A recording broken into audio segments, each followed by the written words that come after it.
Good evening, everyone. We continue our study in the book of First Samuel. We have arrived in chapter 18. Now, when we left chapter 17, it was a situation where we had David and he struck down Goliath with a sling, with one stone, and cut off his head. And thereby, the Israelites won that battle. They were taunted for 40 days. And through David, they were able to succeed and progress in that stay in the land, and they were not afraid of the Philistines anymore. And so they managed to push the Philistines back to their land. Now, chapter 18 now comes on with the continuation of that discussion that Saul had with David. Saul had seen a different David at the end of chapter 17. The David that he knows is one who is a shepherd, one who plays a harp, one who can calm him down with music, but not this one who was fearless, knows God, and God being with him, being able to go and face an enemy that is far bigger, far more experienced, and would really take his life for the moment. And David prevailed in his confidence in Jehovah, defending his people. In chapter 18, verse 1, it says, when it came about when he had finished speaking to Saul, the soul of Jonathan was knit to the soul of David, and Jonathan loved him as himself. And there are quite a number of Hebrew terminology that we need to actually break apart. And with this, we will also want to remember a couple of things at the back of our mind when we venture into chapter 18. So let's tackle verse 1 first. When he had completed speaking to Saul, then it says that the soul, the nephesh of uh, Jehonathan. Jonathan is Jehonathan. And it says he was knitted. Now, the word knitted is, I guess you could say, um, this word is to be bound up. This is with reference to a particular relationship to be tied up together. And this actually implies, I guess, a unifying idea that two persons can be knitted together in a relationship. And of course, we are seeing this as a relationship.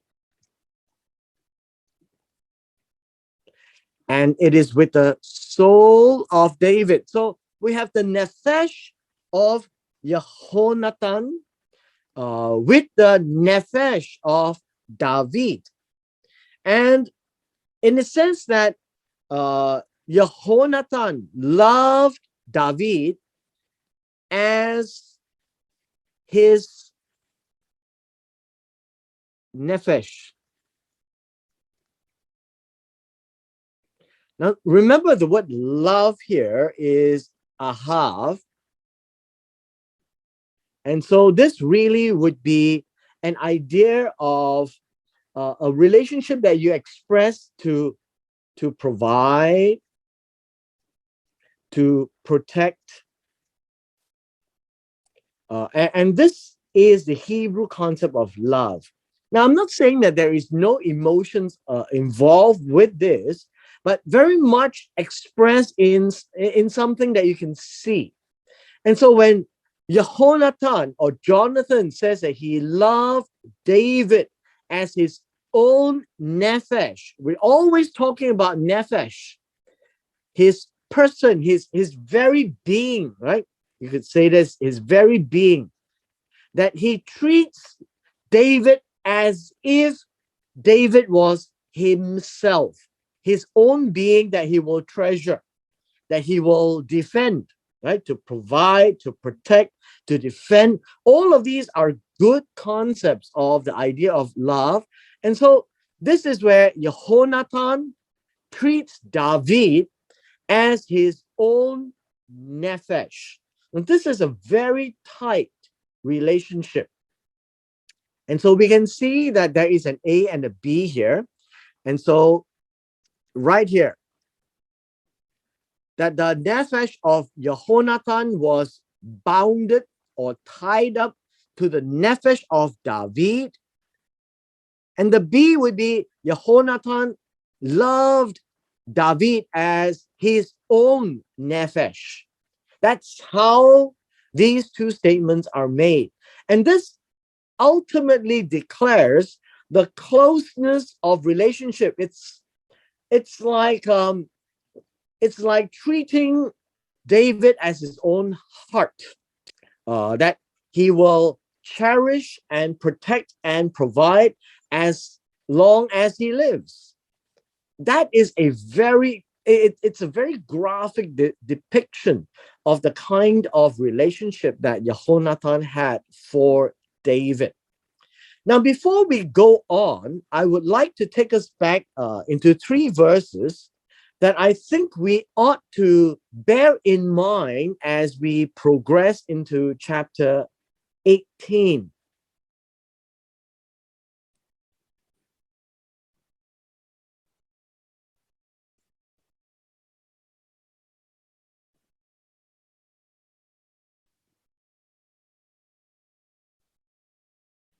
The first passage is found in 1 Samuel chapter 15, verse 13. Just bear this in mind.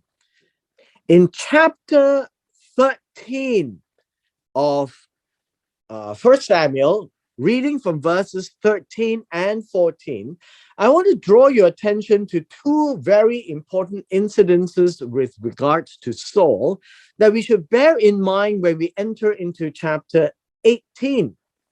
Samuel said to Saul, "You have acted foolishly. You have not kept the commandment of the Lord your God." That's foolishness, right? You have an A and a B here, which he commanded you. And so what we are going to look at is what is the consequence. The consequence is that the Lord would have established your kingdom forever had you obeyed him, but now your kingdom shall not continue.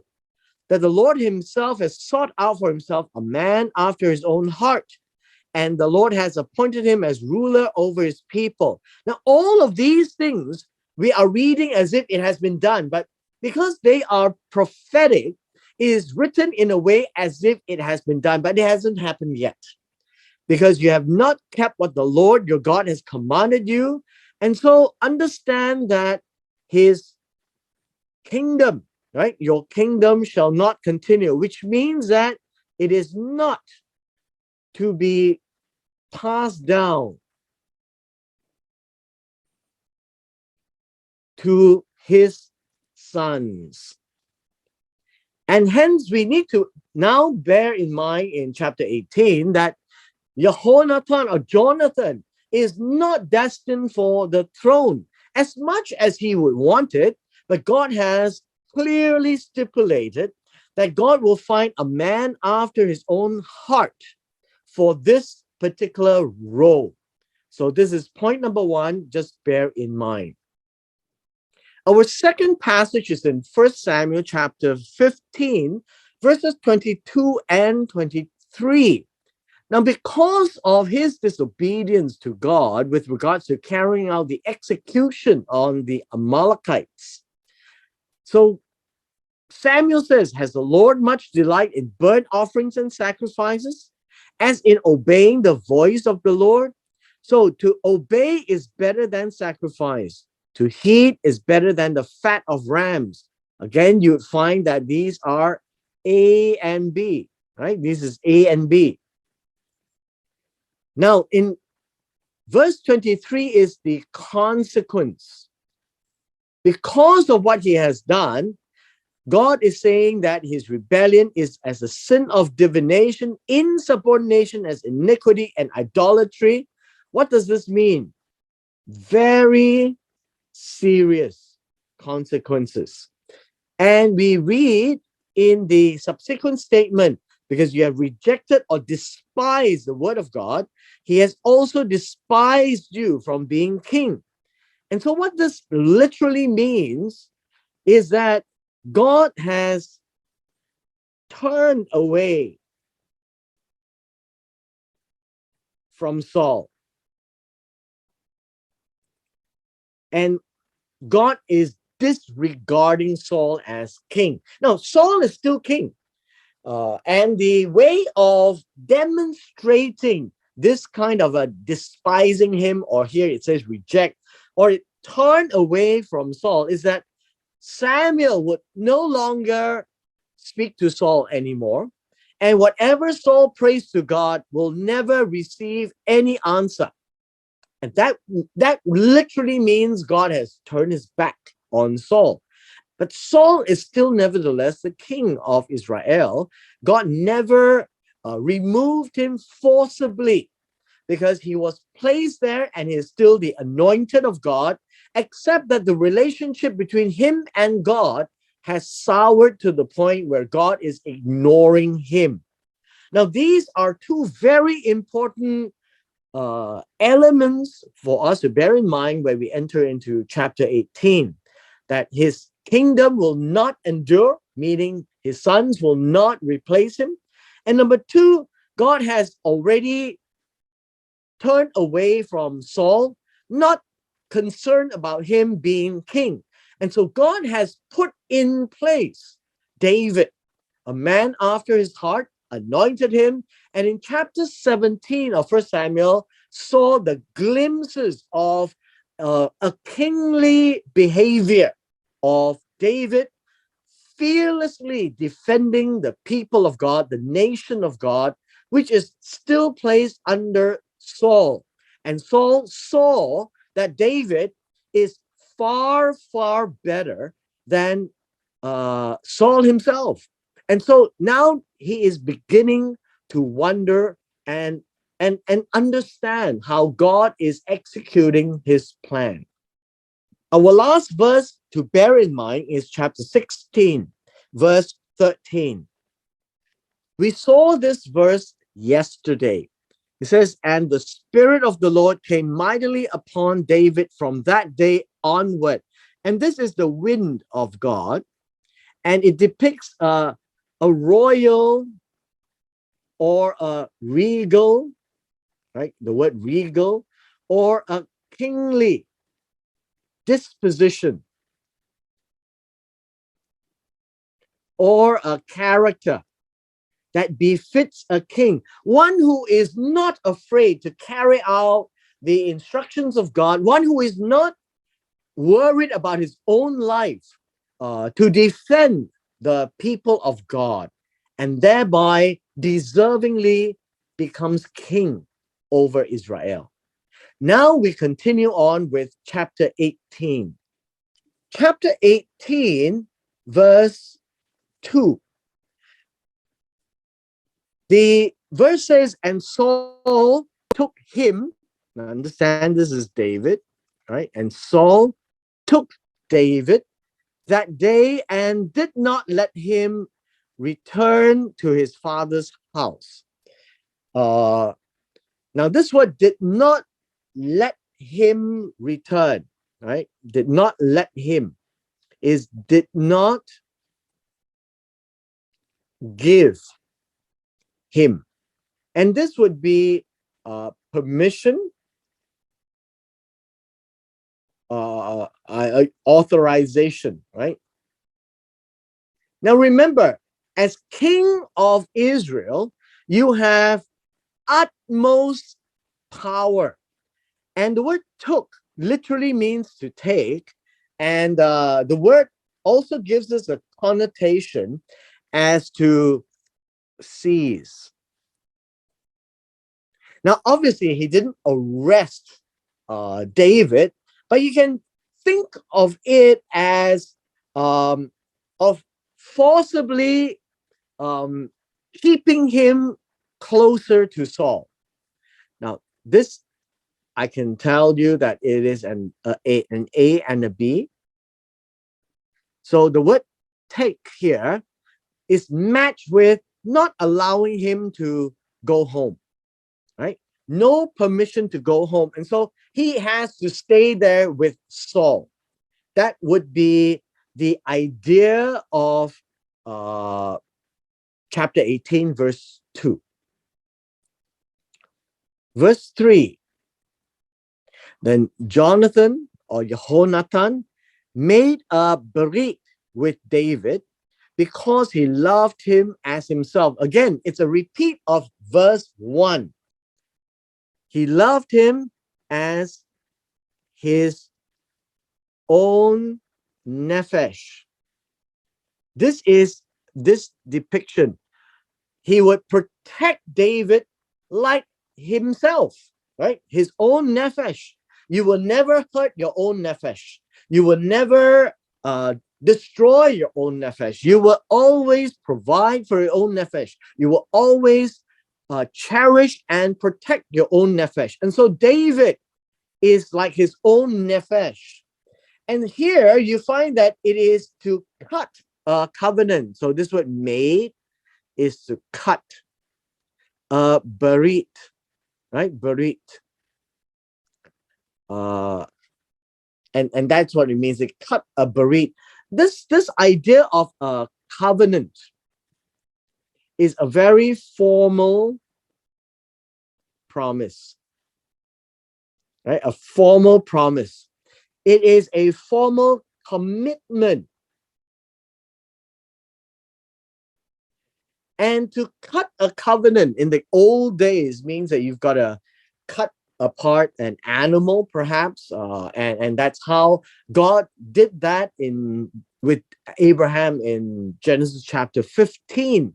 And so this whole idea, Jonathan cut a berit with David, and then you have this strange word here, because, right? And you find that this is a conjunction, right? A conjunction.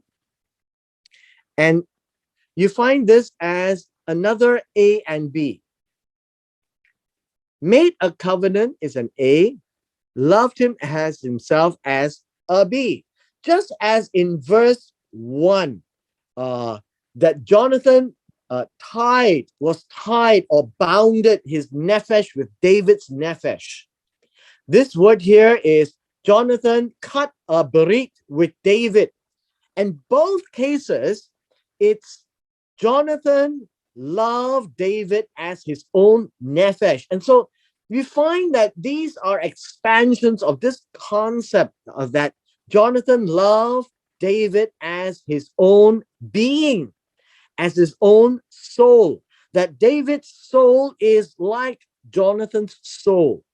And although physically they are two persons, hence you find that there is these descriptions of tying together, being bounded together.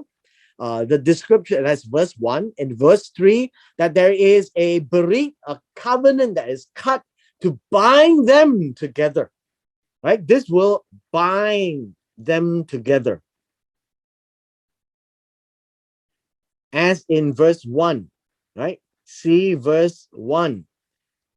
They are bound together. And so this verse 1 and 3 really describes the kind of relationship that we probably never see in our days. And this is between two men. Verse 4 shows us when you say love, it's an action. It is not a feeling. Now, I'm not saying that there is no emotions involved, but in the Hebrew context, the narrative, whenever you talk about love, has to be seen, right? It has to be seen. And what can you see? You cut a covenant, you tie together. But in verse 4 clearly depicts what Jonathan did when he says he loved him as his own nephesh. He stripped off, right? This word is stripped off, is caused himself to disrobe. This is to cause himself to disrobe. That's what it means. Of the robe that was on him, and he gave it to David. And so love is about giving, providing, protecting. And by stripping himself of the robe that he took off his own back and gave it to David, that would be love. It's seen as love in the Hebrew context. You see the next one, he took off his robe, his armor, his sword, his bow, and his belt. All of these that protects him, protects Jonathan. He gives it to David. And so this protects David. So that is what it means very clearly. He loved him as his own nephesh. He protects his own nephesh. He gives it to David to protect him because David is his own nephesh. That is how verse 1 and 3 and 4 are all joined together to expand on the concept of love. Now understand, the Hebrew concept of love is not the Greco-Roman understanding. It is always with regards to providing, protecting, the idea of giving, and that is that concept of love. Verse 5. So David went out whenever Saul sent him and prospered. And Saul set him over the men of war. And he was pleasing in the sight of all the people and also in the sight of Saul's servants. Now we need to break this out a little bit. And so let us spend some time to unpack this. So David went out as Saul sent him. Now understand this. Going out means going out. And it means to exit the place where he lived, exit the home of Saul. And every time he goes out, it will be Saul sending him. Now remember, the word sent is shalak. And we've discussed this before. To shalak literally means to commit authority on the one sent, to represent the one who is sending. Now, pictorially, you find that if this is Saul and he sends David,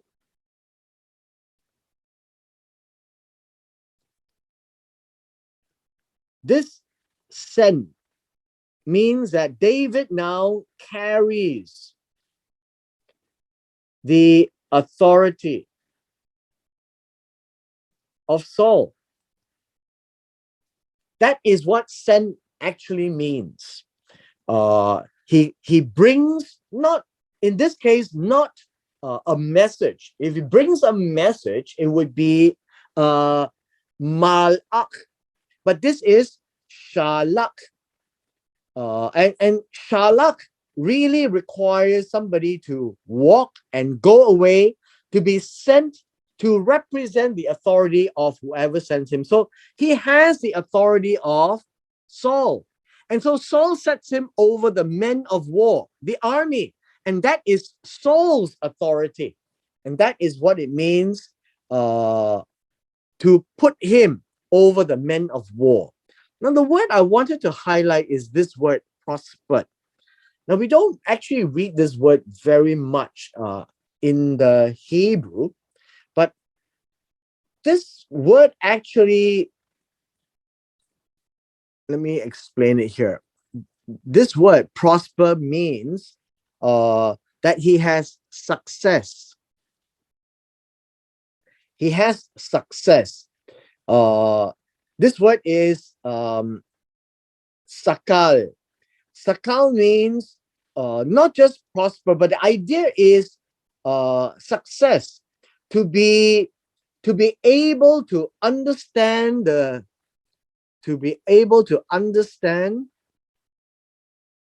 situations,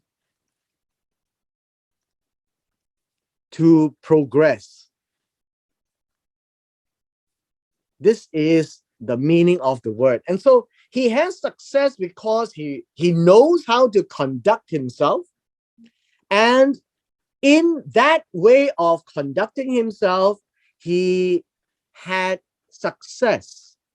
And what does success mean? That everything he did with the army, he had success. And it was also pleasing. The word pleasing here literally means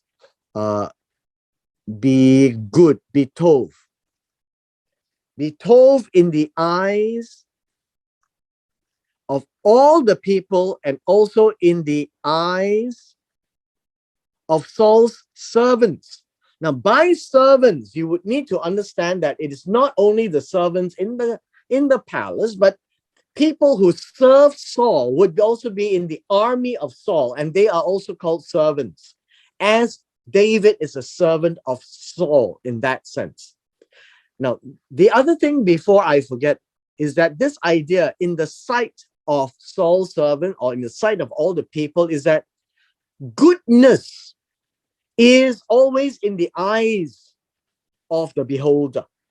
Just as good and evil is in the eyes of the beholder, so is grace and favor in the eyes of the beholder. And here, good is in the eyes of the beholder. When the beholder looks at David, whether the people or the servants of Saul, they saw David and was pleased. It's good. That's what it means by pleased. It is functional. It is very soothing in the eyes of these people. And they like David in what they see. That is what verse 5 means. Verse 6. And it happened as they were coming, when David returned from killing the Philistine. So we're talking about things that has happened previously, that the women came out of all the cities of Israel singing, dancing to meet King Saul with tambourines, with joy, with musical instruments. These would be the victory celebration. And the victory celebration was in the cities. Wherever Saul went with David, they had people coming out to celebrate. Verse 7 describes what they sang as a song, right? They played with the musical instruments and they sang. And they sang this: Saul has struck and killed his thousands, and David his 10,000s. And this is interesting because you can see that 1,000 is quite good, but 10,000 is very good. Just to give you a perspective of 1,000 and 10,000, these are words in the Hebrew that gives a connotation that the people saw David as a more successful warrior. Saul, quite successful. Now, understand this. Saul is king. David is just a servant in Saul's army. And he takes care of 1,000, but yet he says that David kills his tens of thousands. And this is a way of expressing that at the end of the day, who is better in the eyes of the people in terms of defending Israel? David. And so Saul himself became very hot, right? Very hot, very angry, very hot. For this saying displeased him. Now, understand this. This saying displeased him means it was ra, it was evil to him. Now you can actually see the idea of good and evil is actually evil in his eyes. Now, we don't have the English, but displease him means it was evil in his eyes. And perhaps because the English doesn't translate it like the Hebrew in its more literal form, we kind of miss the understanding of good and evil. And so we've seen good in the eyes of all the people and in the eyes of Saul's servants. So it has to be seen. Now, in Saul's eyes, it was evil. And so good or evil is seen in the eyes of the beholder. In the people and the servants and these women and the public, it was good. In the eyes of Saul, it was evil. It's the same event, same things were said, but two different ways of looking at the things. And again, I think it's very similar to how we would say in modern day, do not judge a book by its cover. Don't just look at it, but looking at things, each will come away with their own conclusions. And so to all the people and the servants of Saul, they came away looking at it as good, tov. Saul, looking at the same thing, he comes away and it is evil, ra. He said, they have ascribed to David 10,000, but to me they have ascribed thousands. What does that mean? The word describe here is give. They have given to David and they have given to Saul, and this is acknowledgement. The English word is ascribe, but the Hebrew word is a simple term, given. And if you look at it in context, it means that they have acknowledged David and given to him the 10,000 label. And they have given to me the label of thousands. Now, what does that mean? It means very simply that in the eyes of the people who is singing this song, that David is better than Saul. And Saul being king, and David is nobody yet in the kingdom, except to be given whatever authority Saul is giving him, is obviously incensed. And so very angry is incensed. He is so hot. And you can see literally smoke coming out of his nose. And so he says, what more can he have but the kingdom? And so this word here is about the kingship, the office of the king. That is what the kingdom actually means, right? This word is not kingdom. This word is kingship, the office of the king. What more can David have but only left the king. Now you're beginning to see that Saul is looking at whatever Samuel had said to him in chapter 13 and then chapter 15, and what he saw in chapter 17. And he's piecing this together and he's hearing the people say this. It has driven him mad.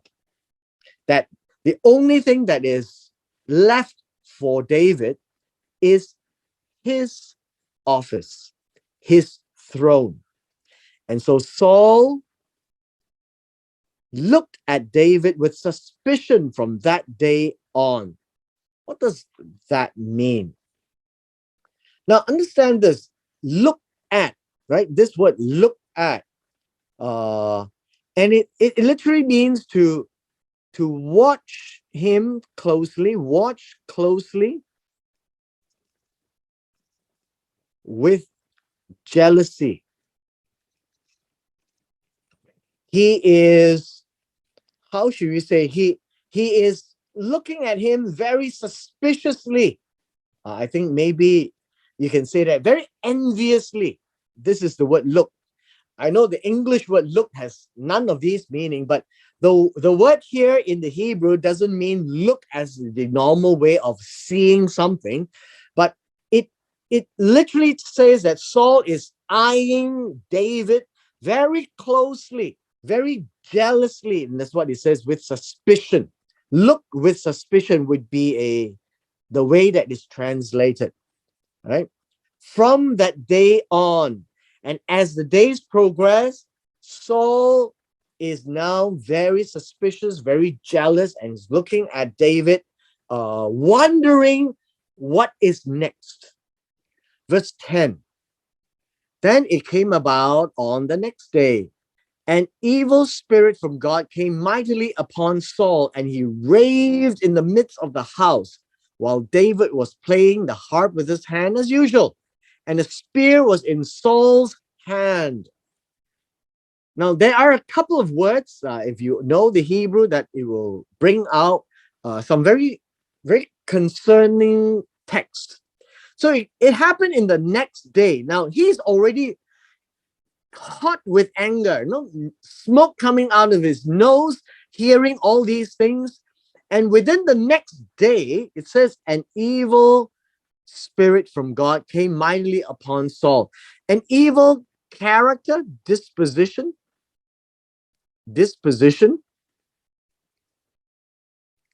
It seems that this whole thing is ascribed, right? Ascribed to God in the text. That it appears as if something of an evil, a bad disposition came upon Saul mightily. I mean, the emphasis is mightily, very strongly, as the Spirit of God or the character of God came upon David mightily in chapter 16. And now in chapter 18, this evil disposition from God came upon Saul mightily. Now this is A and this is B. And he raved in the midst of his house. Now this word raved can be translated as under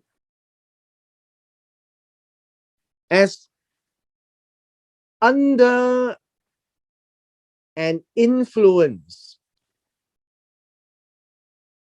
Under an influence to speak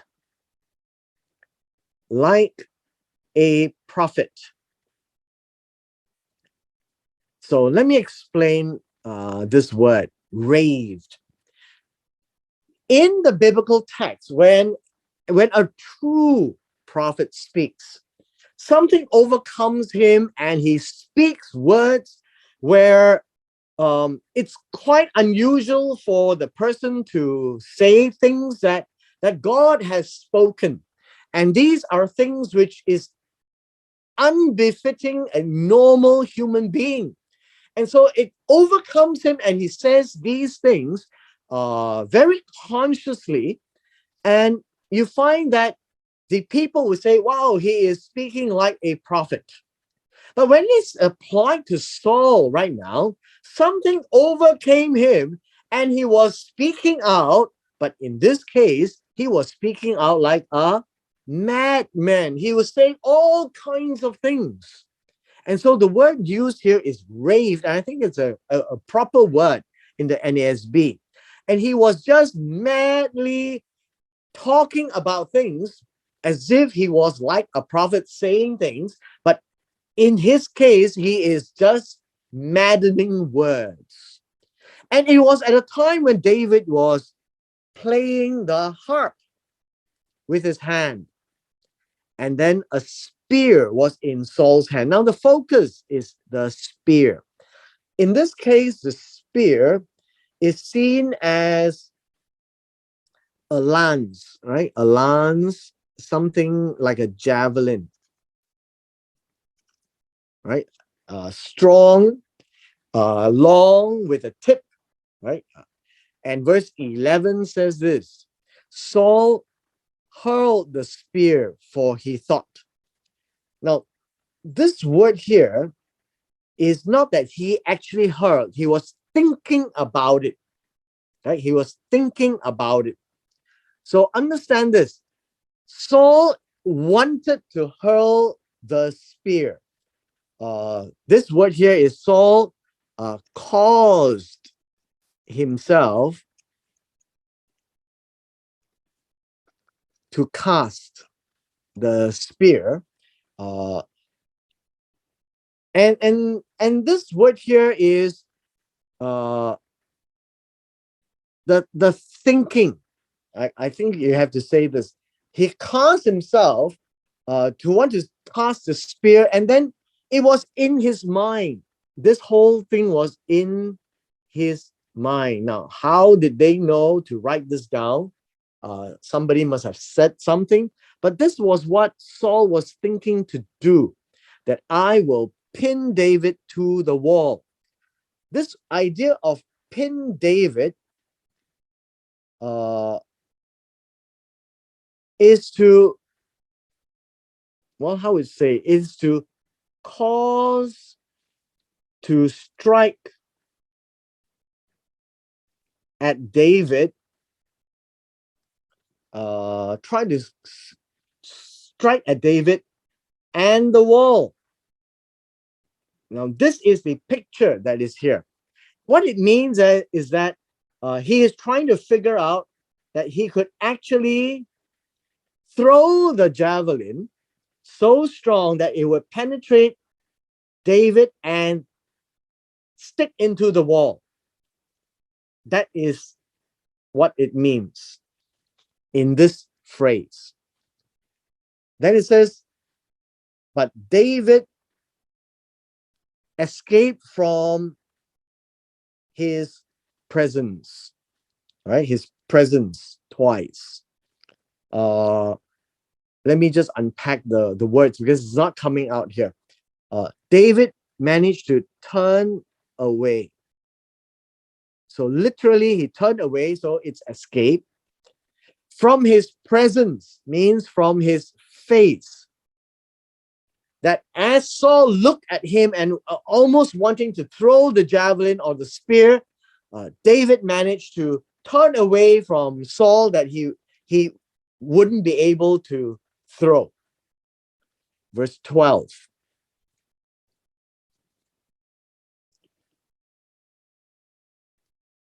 Now Saul was afraid of David, for the Lord was with him, but had departed from Saul. This is a statement to demonstrate why Saul was afraid of David. And so this word afraid means to be terrified. You know, you are to be afraid of God. And so Saul was afraid of David, afraid of what he can do or what he might do. Just as the Israelites are told to fear God, and this word is fear God, to be afraid of God, to be terrified of God, as what he might be able to do in sending fire to to consume you. This would be an A and a B. This is an A and this is a B. Why was Saul fearful of David? Because God was with him. Now, this word with him literally means accompany him, right? It means that he was accompanying him. He was together with David. But this word departed literally means turned away, right? Turned away or turned aside. Uh, this word is to sur, right? To turn aside. And so when God turned aside from Saul, it is demonstrated by Samuel not with Saul. At the same time, you can also see that the presence of God is not with Saul because nothing he did was successful. And everything that David had done was successful. And so that was how Saul will conclude that God was with David, accompanying him wherever he went, in whatever he did, especially in chapter 17 with the battle with Goliath or Goliath, that there is this presence of God with David that Saul can tell. That Saul can tell. We would take a break from here in verse 12, and then we'll continue tomorrow.